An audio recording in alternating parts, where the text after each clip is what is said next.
اس مسئلے کے بارے میں کہ میلاد شریف کے ایسے محافظ جن میں صرف عورتیں ہی شریک ہوتی ہیں، ان میں عورتیں اتنی بلند آواز سے تلاوت قرآن مجید اور نعت اور بیان کر سکتی ہیں یا نہیں، کہ ان کی آواز محفل سے باہر غیر محرم مردوں تک جائے یا نہیں۔ بسم اللہ الرحمن الرحیم۔ سب سے پہلے یہ بات یاد رکھیں کہ نبی کریم صلی اللہ علیہ وآلہ وسلم کا میلاد منانا کثیر برکات و حسنات کا موجب ہے۔ اس کی فضیلت و برکات قرآن پاک سے بھی خوب ظاہر ہے کہ اللہ تبارک و تعالیٰ نے ہم اپنی رحمت و فضل پر خوشی منانے کا حکم ارشاد فرمایا۔ اللہ عز و جل ارشاد فرماتا ہے، ترجمہ کنز ایمان، تم فرماؤ اللہ عز و جل ہی کے فضل اور اس کی رحمت اور اس پر چاہیں کہ خوشی کرے اور ان کے سب دھن دولت سے بہتر ہے۔ اس آیت کریمہ میں اللہ عز و جل اپنی رحمت پر خوشی منانے کا حکم ارشاد فرما رہا ہے، اور بلا شک و شبہ حضور پر نور شافع یوم النشور صلی اللہ تعالیٰ علیہ وآلہ وسلم اللہ تعالیٰ کی بہت بڑی نعمت ہیں، جن کو اللہ تعالیٰ نے تمام جہانوں کے لیے رحمت بنا کر بھیجا اور ان کے معبوس فرمانے پر احسان بھی جتلایا۔ حضور صلی اللہ علیہ وسلم کے تمام جہانوں کے لیے رحمت ہونے کے بارے میں اللہ رب العزت کا فرمان ذی شان ہے، وَمَا أَرْسَلْنَاكَ إِلَّا رَحْمَةً لِّلْعَالَمِينَ کا ترجمہ کنز ایمان، اور ہم نے تمہیں نہ بھیجا مگر رحمت سارے جہاں کے لیے۔ دوسری جگہ ارشاد فرمایا، وَلَقَدْ مِنَ اللَّهُ عَلَى الْمُؤْمِنِينَ إِذَا بَعَثَ فِيهِمْ رَسُولًا ترجمہ کنز ایمان کا بڑا احسان ہوا مسلمان پر کہ انہی میں سے ایک رسول بھیجا۔ پہلی آیت کریمہ میں سرکار صلی اللہ تعالی علیہ وسلم کی رحمت ہونے اور دوسری میں نعت ہونے کا ذکر ہے۔ پھر جب حضور علیہ الصلوۃ والسلام اللہ تعالیٰ کی طرف سے عظیم رحمت و نعمت ہے تو ان کا میلاد منانا یعنی ان کے فضائل و محافل کا اہتمام کرنا، اس میں اللہ تعالیٰ کی نعمت کے اظہار چرچا کرنا، اور خود اللہ تبارک و تعالیٰ نے ہمیں اظہار نعمت اور اس کا چرچا کرنے کا حکم ارشاد فرمایا۔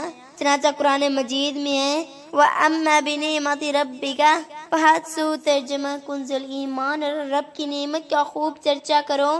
پھر حضور علیہ افضل الصلاۃ والسلام کا میلاد منانا ایسی عظمت و فضیلت والا کام ہے کہ اس کی برکتیں نہ صرف مسلمانوں بلکہ کافروں کو بھی پہنچتی ہیں، جیسا کہ صحیح بخاری شریف میں ہے۔ ترجمہ، صوبیہ ابو لہب کی لونڈی تھی، ابو لہب نے اسے آزاد کر دیا، اس نے نبی پاک صلی اللہ علیہ وآلہ وسلم کو دودھ پلایا۔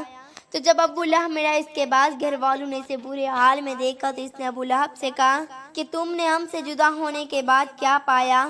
ابو لہب نے کہا، تمہارے بعد میں نے کوئی بھلائی نہیں پائی سوائے اس کے کہ مجھے اس انگلی سے تو یہ لونڈی کو آزاد کرنے کے بدلے میں پانی پلایا جاتا ہے۔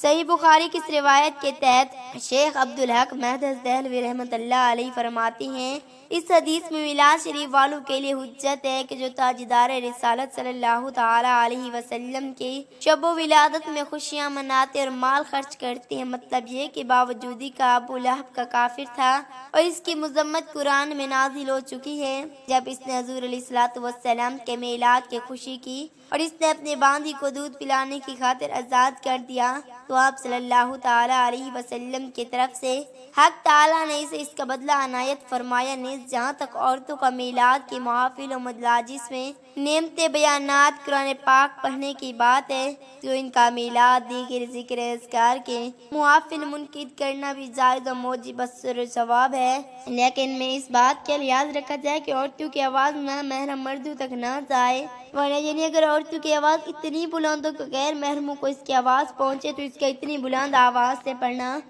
ناجائز و گناہ ہوگا، خواہ اس کا یہ پڑھن گلی میں ہو یا کھلے کمرے یا کسی اور جگہ کی عورت کی خوش الحانی اجنبی سے محل فتنہ ہے اور اس وجہ سے ناجائز ہے۔ چنانچہ سیدت عائلہ حضرت اہل سنت احمد رضا خان علیہ رحمت الرحمان اس طرح کے ایک سوال کے جواب میں فرماتی ہیں، ناجائز ہے کہ عورت کی آواز بھی عورت ہے اور عورت کی خوش الحانی کی اجنبی سنے محل فتنہ ہے۔ دوسرے مقام پر اعلیٰ حضرت امام اہل سنت معز الدین ملت امام احمد رضا خان علیہ رحمت الرحمان فرماتی ہیں، عورت کو خوش الحانی سے با آواز ایسا پڑھنا کہ نہ محرموں کو اس کے نامے کی آواز جائے حرام ہے۔ نواز الامام فقیہ ابو لیث میں ہے، نغمۃ المراء عورتہ یعنی عورت کا خوش آواز کر کے کچھ پڑھنا عورت یعنی محل سطر ہے، یعنی عورت بلند آواز سے تلبیہ نہ پڑھے اس لیے کہ اس کی آواز قابل سطر ہے۔ آپ کا سوال ہے کہ نماز کے دور گھر سے باہر آواز جانے کا کیسے ہے؟ اس کا جواب یہ ہے کہ نماز کے دوران آواز کو دھیمی رکھنا چاہیے تاکہ گھر کے اندر والوں کو پریشانی نہ ہو اور باہر والوں کو بھی پریشانی نہ ہو۔ رسول اللہ صلی اللہ علیہ وآلہ وسلم نے فرمایا، نماز میں آواز کو دھیمی رکھو تاکہ تمہارے دل میں خوشی ہو۔ گھر سے باہر آواز جانے سے کچھ نمبر ہو سکتی ہیں پریشانی، گھر کے اندر والوں کو پریشانی ہو سکتی ہے گناہ۔ اگر کسی کو پریشانی ہو رہی ہے تو یہ گناہ ہے۔ نماز کی قبولیت پر اثر پڑ، اس لیے نماز کے دوران آواز کو دھیمی رکھنی چاہیے۔ عورت کی آواز نامحرم ان کے غیر محرم کے لیے گناہ ہے۔ یہ اسلامی شریعت میں ایک اہم مسئلہ ہے۔ عورت کی آواز نامحرم کے لیے گناہوں کے کچھ واضح۔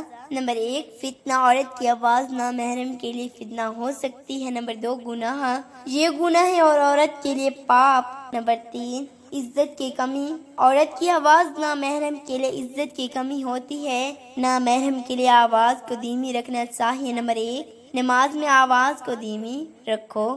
نمبر 2، گھر میں آواز کو دھیمی رکھو۔ نمبر 3، باہر آواز کو دھیمی رکھو۔ عورت کے لیے اپنے غیر محرم کے لیے آواز کو دھیمی رکھنا ضروری ہے۔